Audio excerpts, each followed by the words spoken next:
Good morning, everyone. Welcome to our webinar on AI compliance in China. Let me introduce our webinar team. I'm Dr. Lily Yang, Senior Consultant. I will begin with a short introduction. My two colleagues, Chang and Xinyu, both consultants, will take you through the main topics of our today's webinar.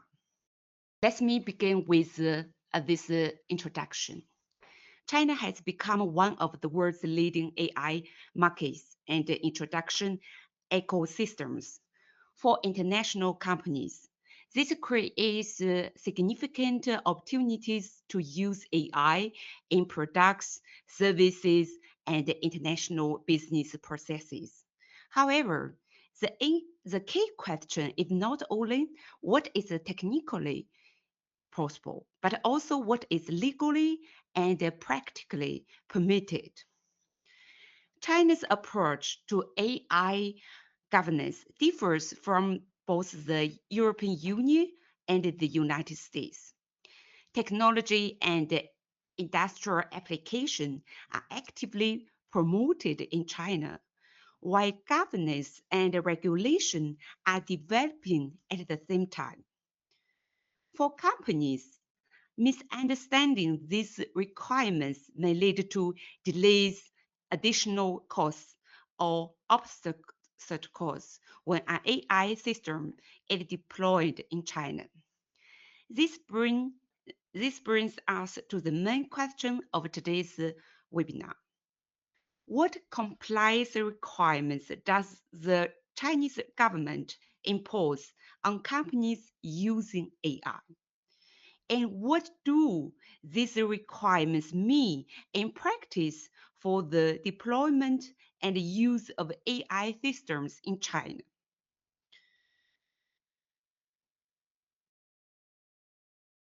My colleague Chang will introduce the first part, China's AI governance and compliance framework. So thank you, Lily. That is very insightful. I will now introduce the specific requirements for artificial intelligence compliance in China.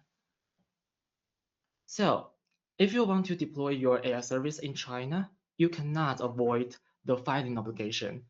The filing obligation is at the core of China's AI compliance framework. So here's the question. What is the filing obligation? Current Chinese regulations on AI compliance set out two filing obligations and one restriction obligation. And they are, as you can see, algorithm filing, large model filing, and large model registration. As you can see, current Chinese regulations treat algorithms and large language models as two separate compliance areas.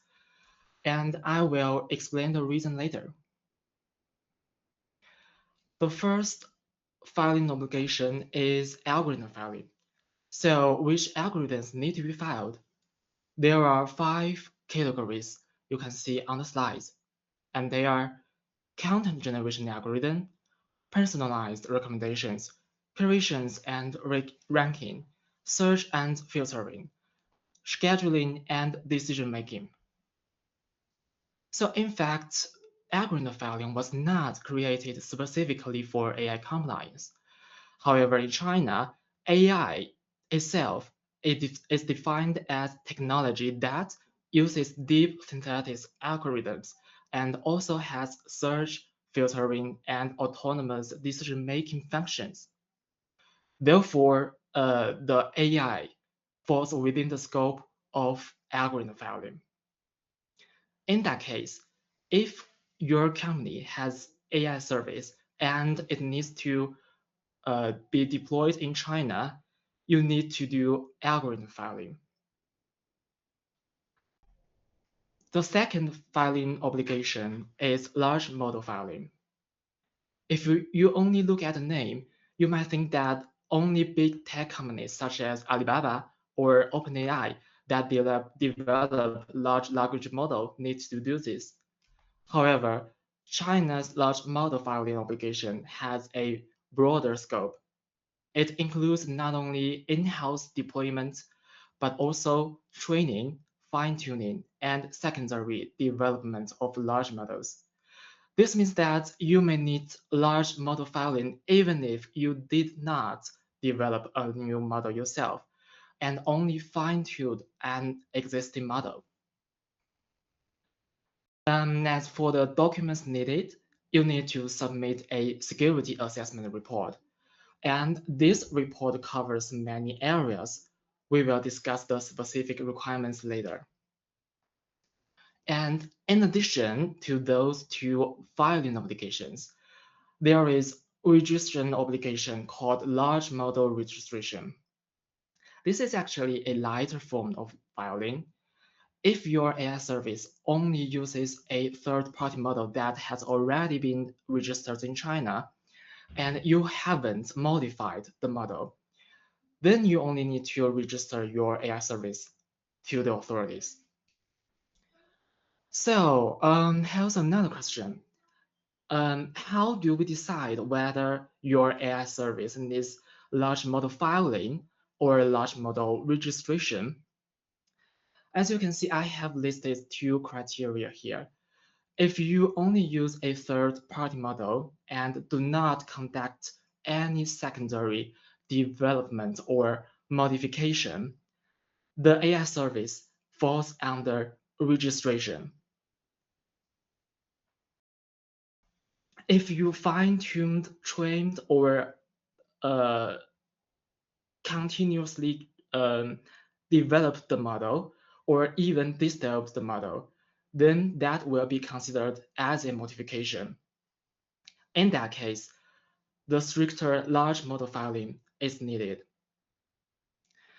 Um, beside, besides that, I want to mention something that people always ask about.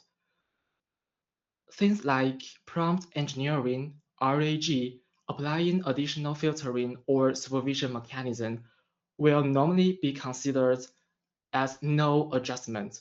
So if you only conduct these activities, you can only do the large model registration under current Chinese regulation.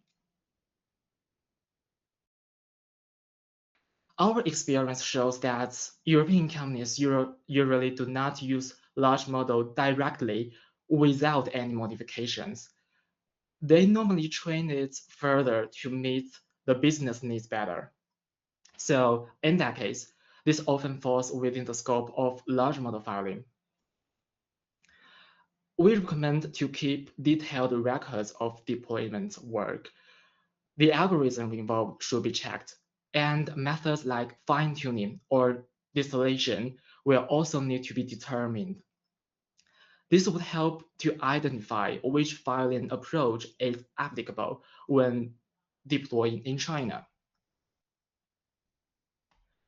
However, not every AI service needs filing or registration. There are two conditions which must be met. As you can see, the first condition is the service is provided to the public. And second, it has the ability to influence public opinion and mobilize society. I need to explain the concepts of the second condition, the ability to influence public opinion and mobilize society.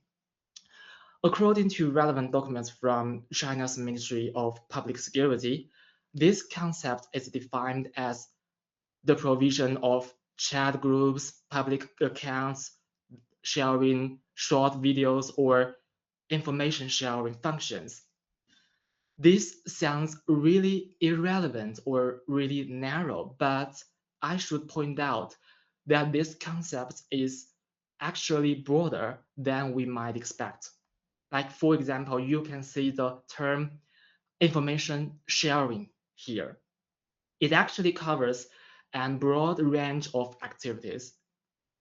From our experience, um, the information shared through third-party platforms such as SAP might count as information sharing. So we therefore believe that if a company makes any information available to third parties instead of using it only internally. The authorities may consider the service to have the ability to influence public opinion. And in that case, this could trigger a filing obligation. So for European companies that want to deploy AI services in China, we recommend that you need to complete a filing or at least a registration to reduce and avoid potential compliance risks.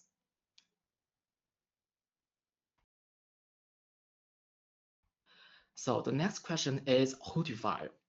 If a foreign company, such as a European company, wants to file an AI service in China, which entity is responsible for making that filing? Relevant rules require all overseas entities to conduct business in the name of a domestic operating entities in mainland China. Like, for example, in 2025, Mercedes-Benz completed the filing for its car AI assistant through its Chinese subsidiary, Mercedes-Benz China. As the image shows, we recommend that European companies map out your subsidiaries in China before you went to file or register and service there. They should then select the most relevant subsidiary to fulfill the obligations. Okay, so now we move on to specific compliance requirements. Um, when I discuss about large model filing, I mentioned that it requires a security assessment report. I will now explain the specific requirements in that report. These requirements are also key parts of AI compliance. As you can see, the current AI compliance requirements of China can be divided into 4 levels. Ethical review is at the bottom. For AI services that meet the relevant conditions, this is a very important part of compliance. Companies must consider it even before development starts. This cannot wait until deployment. The second model layer covers training data compliance. It sets detailed requirements for the data used to train your AI service. As for the output layer, it covers content compliance and content control. And the service layer also sets additional requirements for special AI services. So there are 4 layers of specific requirements in AI compliance in China. And first, let's take a look at ethical review. If your company is developing a sensitive artificial intelligence, it must establish a technology ethics review committee. What is sensitive artificial intelligence services?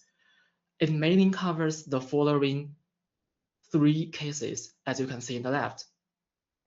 The first case involves the use of human biological samples and/or personal information.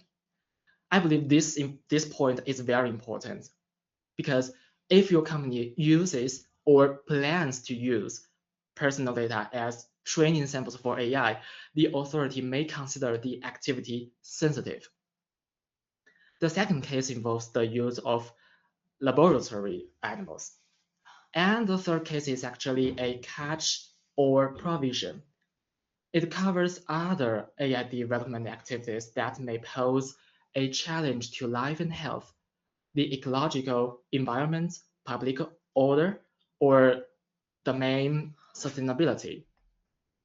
If your company's AI development activities fall into any of these 3 cases, it must establish an ethics review committee. The committee must review the risks of your AI development activities.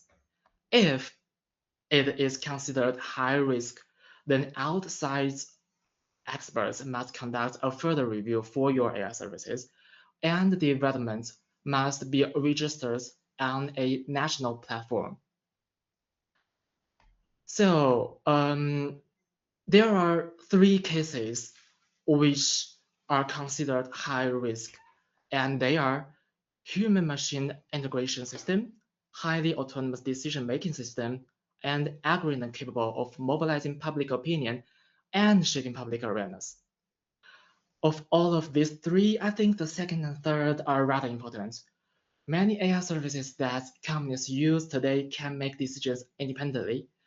If this autonomous decision-making capability exceeds a certain level, the authorities will consider the service high risk.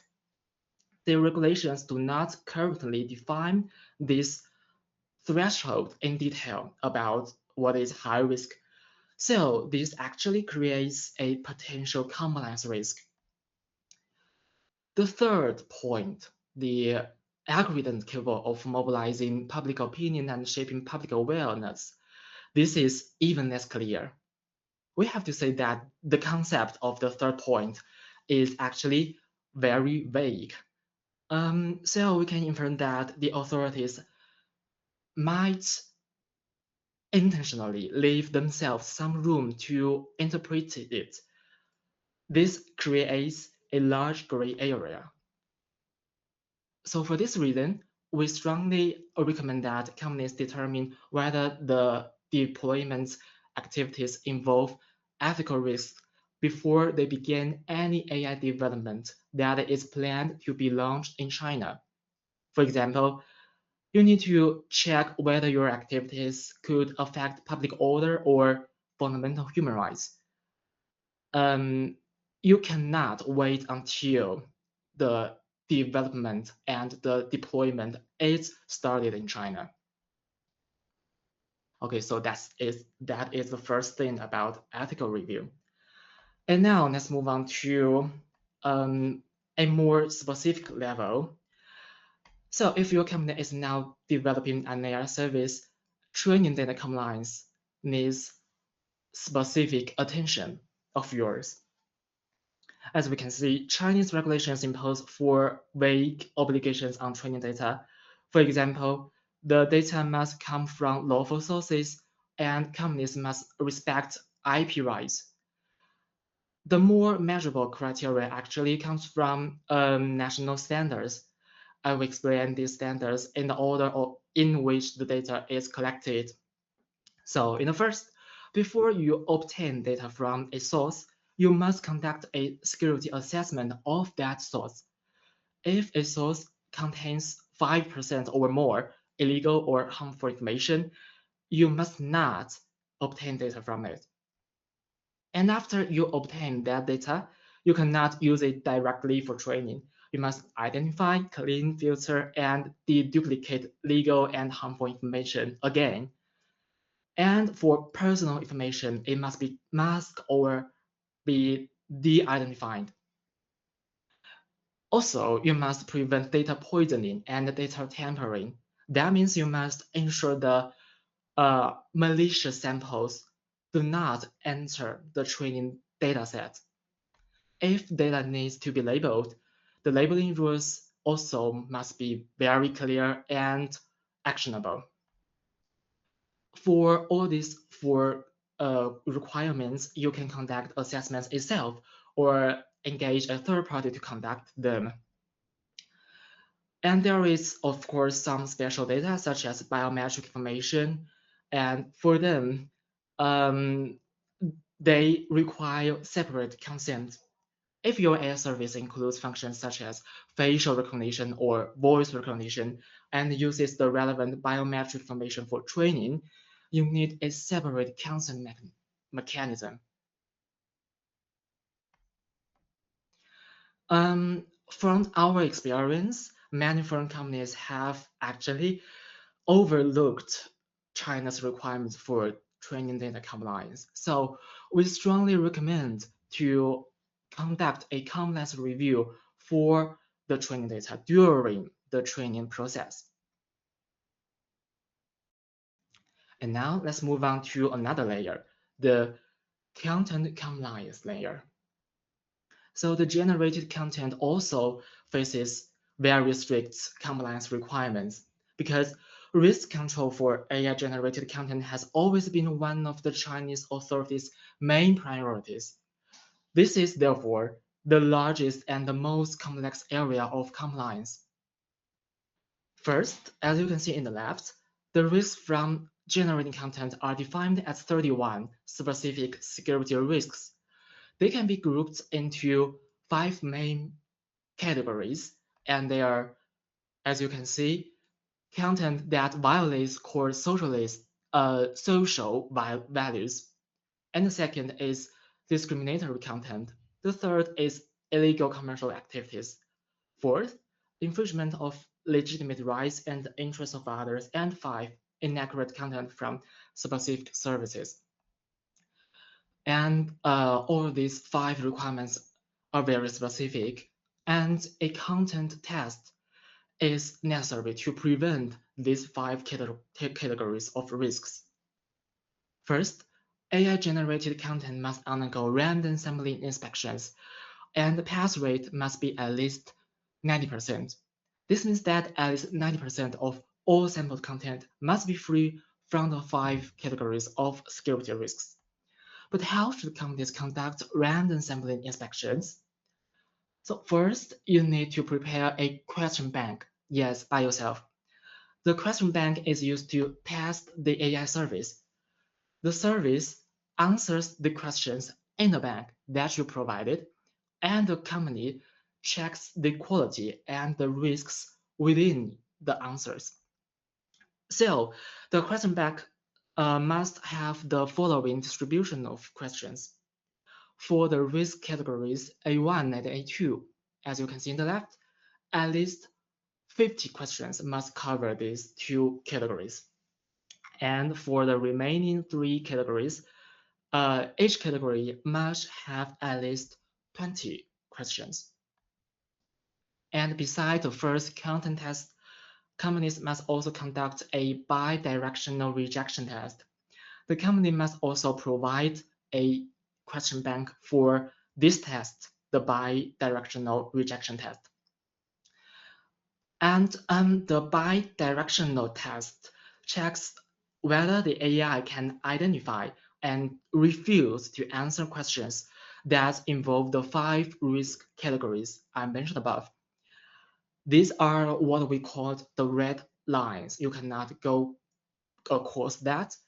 But besides that, the bi-directional rejection test also requires the AI not to reject too many questions that actually do not involve the 5 risk categories.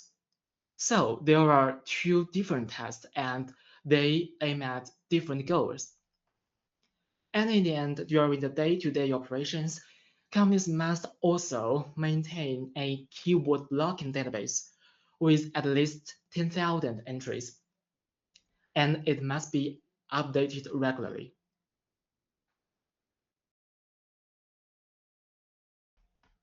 So all the 2 tests we discussed above are pre-launch testing requirements. During operation, we also need a content management mechanism to ensure compliant operation of your AI service. So as you can see, there is 2 perspectives to do that. For the input, you need to conduct a technical or manual review. You need to create a feature database creation or retain the network logs. And for the output, you need to pay attention to 3 additional areas. So first, if the generated data is unlabeled, it must receive a label before it is transmitted or used as output. The label must tell users that the content is generated by artificial intelligence. The second point is that companies must establish a dynamic mechanism to detect legal content that is generated.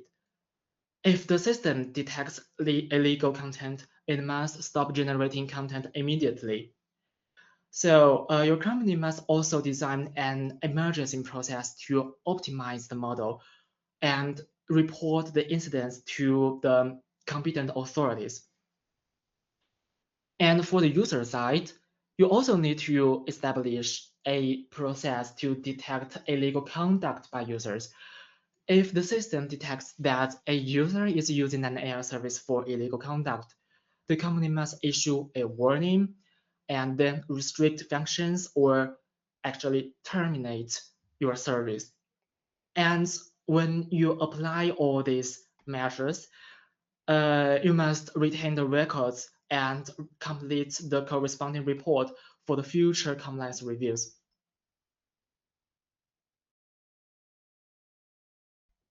So we have just discussed the obligation to label AI-generated content. That is the second point. I believe you can remember. You remember that. And what content needs a label? And the answer is very clear. Actually, the AI-generated content that needs a label mainly consists of deep synthetic content. So under current Chinese regulations, deep synthetic content mainly includes AI-driven dialogue, synthesized voice and images, facial recognition, and also many immersive scenes. The content must also carry a prominent label if it could cause confusion or misperception for users, even if it does not fall into any of these specific scenarios I mentioned above. So how do we label it? There are two methods to do that. The first is explicit labels. Like for example, a company can add text or an image to generate content. It can also insert an audio notice into a generated video or audio. So as you can see, these explicit labels must be very obvious. And the second is implicit labels, such as big data or digital watermarks. This method is mainly used for platform-based AI services. Like for example, generated content can include code files or other hidden watermarks that users are unlikely to notice. The relevant platform can read the bytes and identify the content as AI generated. So that's how we can label the content. Well, our experience shows that Chinese regulations will classify the vast majority of AI services as deep synthetic technology. And that means you need to do the label obligation. And the content text, content management system, and labeling rules that we have just discussed about are therefore very important for your companies. If your company wants to deploy AI service in China, we recommend you to complete the relevant review before your deployment. So we are done with all the general rules. But besides that, some special AI services have additional obligations. And as we can see, the obligations will gradually increase as AI develops and China improves its regulations. So I would like now to mention a very new regulation named Entry Measures for the Administration of Personified Interactive Services. This took effect on the 15th of this month, just a week ago. This is the world's first regulation of AI companionship. It introduces many innovative compliance requirements. Like for example, the service must remind users every 2 hours that they are interacting with AI, not a real person. It must not try to influence users' emotions, and also it must intervene promptly in cases of self-harm or suicide. At most the same time as the regulation took effect, as you can see in the right, Alibaba's Qingwen and ByteDance's Doubao, both are very famous agents, removed their AI agents with companionship features. This is actually a reminder to European companies. Additional obligations for special AI services may continue to emerge. So you need to monitor at the latest Chinese laws and regulations on AI compliance and respond to the new regulations promptly so that you can avoid compliance risks. If your company plans to offer this type of AI service in China in the future, like AI companionship or any other personal-defined interactive services that is powered by artificial intelligence, the service will require specialized algorithm filing and specialized security assessments. So this is a reminder. So that's everything I wanted to cover regarding AI compliance in China. That is very complicated. So to sum up, China's AI compliance framework puts filing obligations at its core. Around the filing obligations, we have four areas. The first is ethical review, the second, training data compliance, the third, content compliance, and the fourth, for additional obligations for special AI services.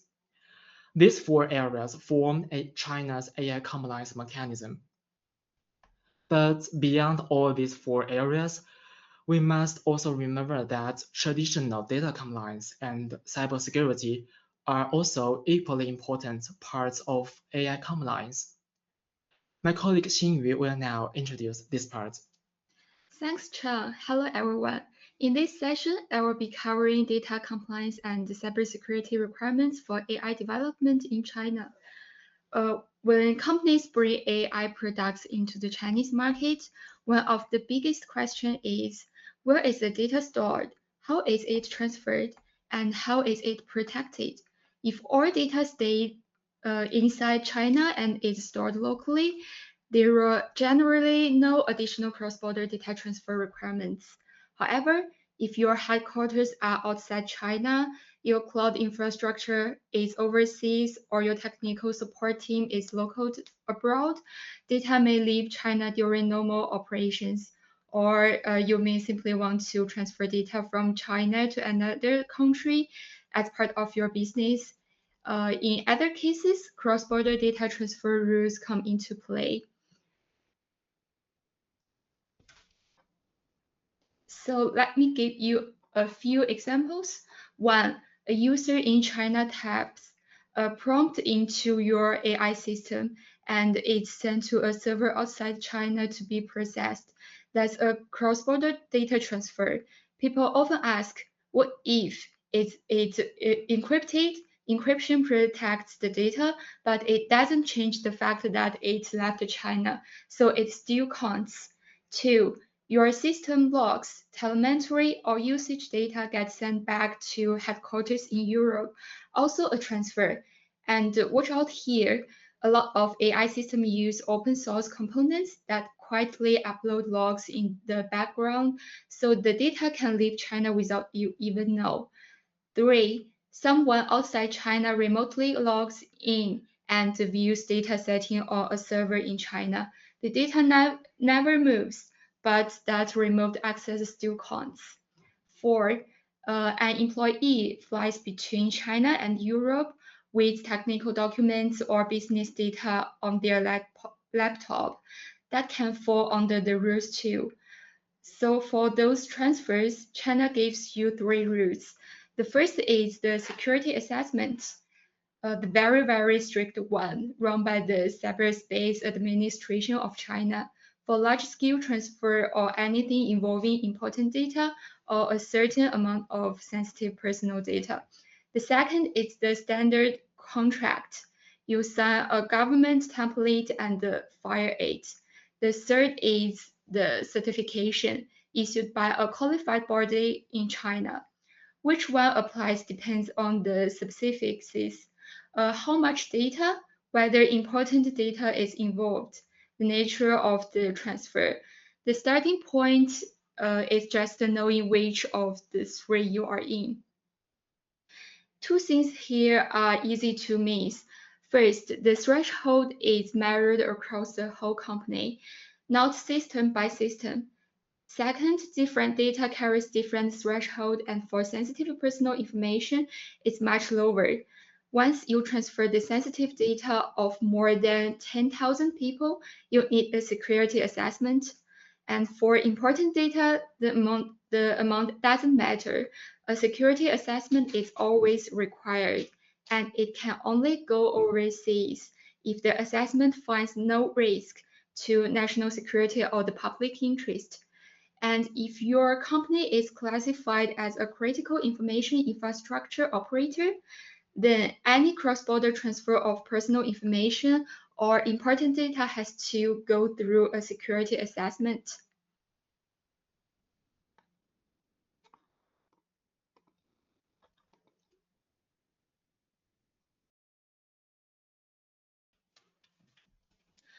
So how do you determine which compliance requirements apply to your company?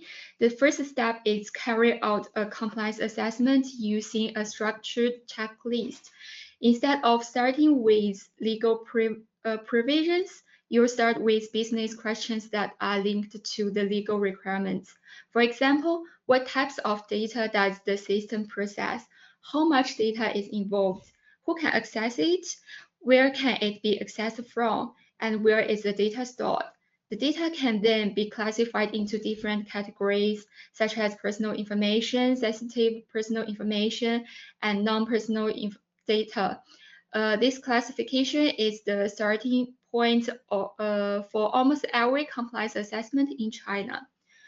The assessment also helps identify other compliance risks, such as whether important data may be involved, whether cybersecurity obligations apply, and whether there are any supply chain or export control issues that need to be considered. Doing this assessment at the beginning provides a solid foundation for everything that follows, including regulatory filings, data localization decisions, and cross-border data transfer assessments.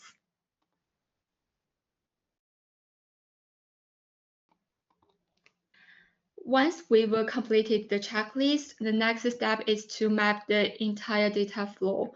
We identify where the data is generated, who can access it, and whether it automatically goes. So with this data flow map, we can easily see where our data is going and figure out if we still need to comply with any local laws. After that, we prepare a gap analysis report together with a data matrix. The data matrix provides a detailed inventory of your data. Each row represents a specific type of data.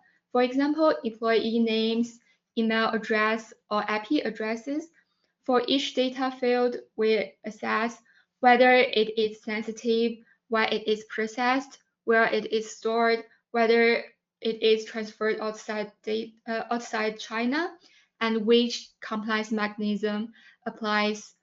The value of this step is that abstract compliance requirements become concrete. Prioritize list of what to fix first. Cross-border transfer is not only one piece of the picture. The same thinking applies across the whole data life cycle. Collecting, using, storing, sharing, and each stage has its own question to ask. When you collect data, the question is simple. Are you gathering more than you actually need?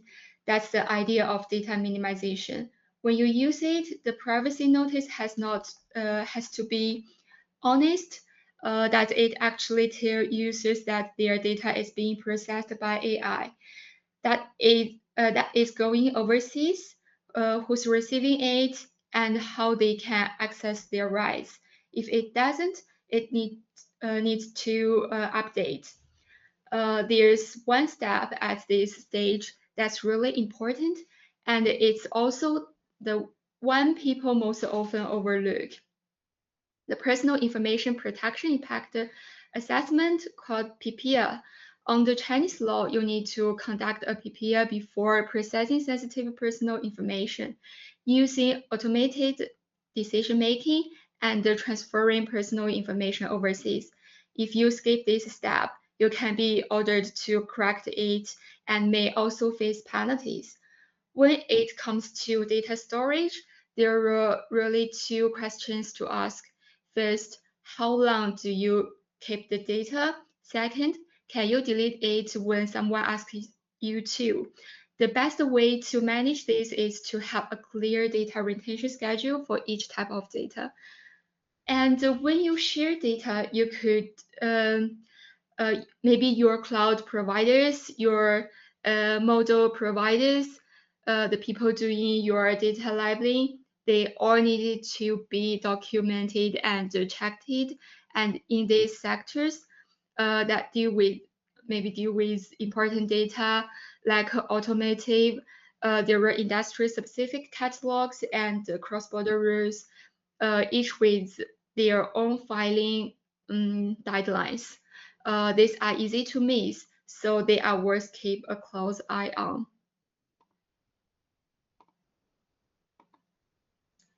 Now let's move on to another compliance issue that may overseas companies tend to overlook. China's multi-level protection scheme. The legal basis for MLPS is China's cybersecurity law. Under the law, every network operator in China is required to comply with MLPS obligations. So, if your AI system is deployed in China, your company is generally considered a network operator, and the MLPS becomes a legal requirement. On the IT side, the work can be divided into three parts. The first is procurement. This means sourcing local hardware in a compliant way, carrying out vendor due diligence, and making sure your contract clearly defines security responsibilities. The second is MLPS compliance. This includes classifying the system, conducting a gap assessment, fixing any issues, and completing the official evaluation. The third is incident response. If an incident happens, you need to assess it, report it to the authorities, coordinate the response, and then complete the follow-up actions. And during the MLPS restoration process, external experts and authorities will also be involved. So far, we were talked about the key compliance requirements for deploying AI in China. The next question is, what happens if companies fail to comply? Let's take a look at some of the recent enforcement cases. These figures are based on publicly available information. In the first half of 2026 alone, more than 14,000 AI applications were removed from the market during a nationwide regulatory campaign. In the first phase of the Qinlang campaign in 2025, regulators took actions against more than 3,500 non-compliant AI products and removed over 960,000 pieces of illegal content. These numbers clearly show that AI enforcement in China is no longer occasional. If we look at enforcement cases over the past 3 years, 4 types of violations account for the majority of penalties. About 40% involved failures to complete the required filing or registration. Around 33% were related to content safety requirements. Another 20% involved the failure to conduct a mandatory security assessment. The remaining 7% were related to personal information protection. Let me give you a few examples. In Chongqing, a company launched a generative AI service without completing the required filing procedures.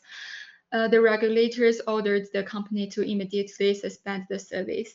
In Zhejiang, a deep synthesis application failed to complete the required security assessment and did not properly label AI-generated content. As a result, the application was removed from app stores nationwide. These cases show that the regulators are actively enforcing the rules rather than simply issue the guidance. Failing to complete the required filing doesn't just create legal risk. It can also have a direct impact on business operations. Under the current regulatory framework, companies that fail to complete mandatory filings may face several consequences. First, there are administrative penalties depending on the depending on the circumstances, regulators may issue warnings, order corrective actions, or publicly citizen the company if the violations are serious or remain uncorrected. The service may be suspended or removed from the market. Financial penalties may also apply. Second, filing has increasingly become a prerequisite for commercial operations. Many major app stores now require proof of filing before allowing an AI applications to be launched or updated. In addition, many government procurement projects and enterprise customers now treat regulatory filing as a basic qualification for corporators. In other words, compliance is no longer just about avoiding fines.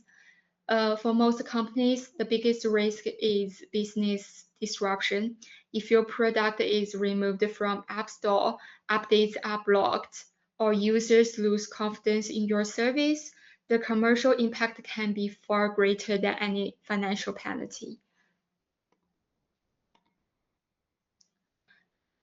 Before we finish, I'd like to introduce another topic that is becoming increasingly very, very important. In this, it's something we called AI know-how protection. As AI becomes more deeply integrated into everyday business operations, a new question is emerging.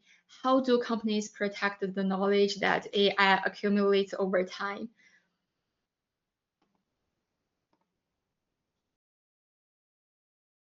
There have been reports that companies such as Meta are using AI internally to monitor and analyze employee activities. Behind these reports lies a much bigger question. What exactly is AI learning from us? When employees interact with AI every day, they are not simply entering data. They are constantly refining prompts, improving outputs, digesting workflows, and teaching AI how work is actually done. Over time, these interactions allow AI to learn how the organization solves problems, makes decisions, and shares expertise. As a result, prompts, workflows, feedback, and interactive improvements gradually become part of a company's institutional knowledge. So in the future, companies won't just need to protect the data they feed into AI. They will also need to protect the knowledge that AI accumulates through continuous use.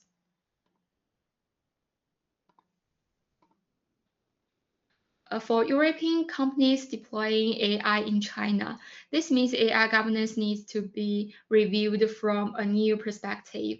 Companies should start asking questions like, where is our accumulated business knowledge actually stored? Can our AI provider access that knowledge? If we decide to switch AI vendors in the future, can we transfer that knowledge to a new platform? And perhaps most importantly, could our prompts, workflows, and best practice intentionally expose our trade secrets? At the moment, neither China nor the European Union has established comprehensive rules specifically addressing these issues. However, from both a risk management and AI governance perspective, these questions are becoming increasingly important.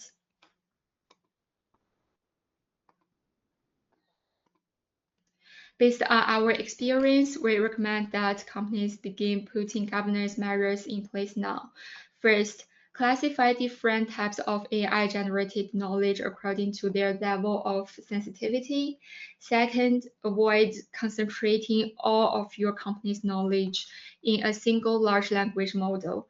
Instead, design your AI architecture according to the need-to-know principle, ensuring that users and systems only have access to the information necessary for their specific rules. Third, treat prompts, workflows, and AI best practice as valuable business assets, not merely as user inputs. These are assets should be managed with appropriate ownership, access controls, and governance procedures. Finally, when negotiating contracts with AI vendors, pay close attention to provisions relating to model training, ownership of prompts, data retention periods, and data deletion mechanisms. The earlier a company establishes governance mechanism for AI know-how, the better prepared they will be manage future legal and commercial risks.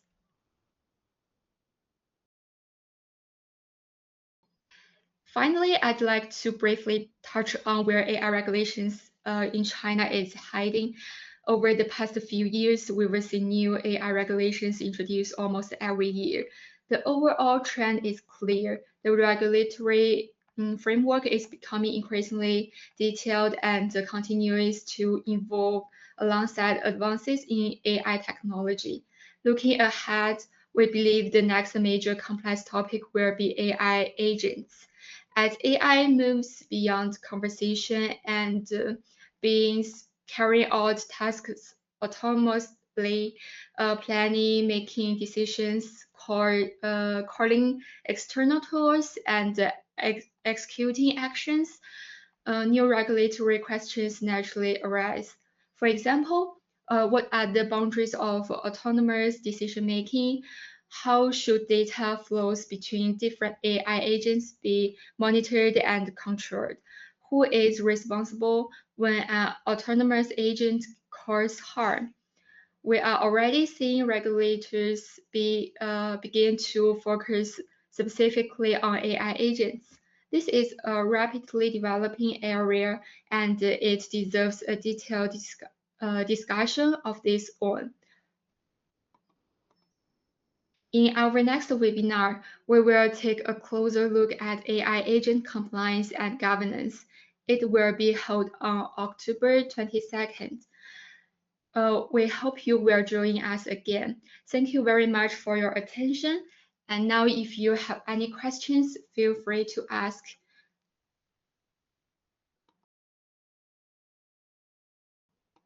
Okay, so that's the end of our webinar. If you have any questions related to our content today, you can type in your question in the chat area, I think.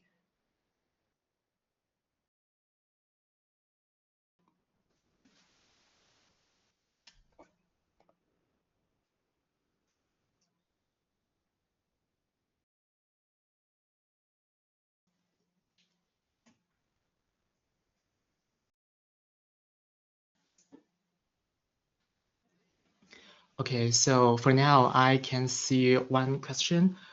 What are the regulations for the use of AI models in industrial applications? Like, for example, asset performance, semi-autonomous monitoring systems that monitor machine operation in a refinery or a power plant. Okay, so for this question, I think this is a very good question because we know there are a lot of like German companies that is in these industrial areas. And we'd like to tell you that there is actually no specific regulations for the use of AI models in that industrial applications. So for the AI models you mentioned used for your refinery or power plant, the AI compliance obligations we discussed before are all applicable. So I think first, this industry might be considered as essential industry or important industry in China. So for now, I think you need to do the AI, the large model filing obligation. And from the training model, you mentioned that the AI models you use is meaning for the refinery or power plant, then the source of training data must be assessed, and it also needs to be recorded in a documentation.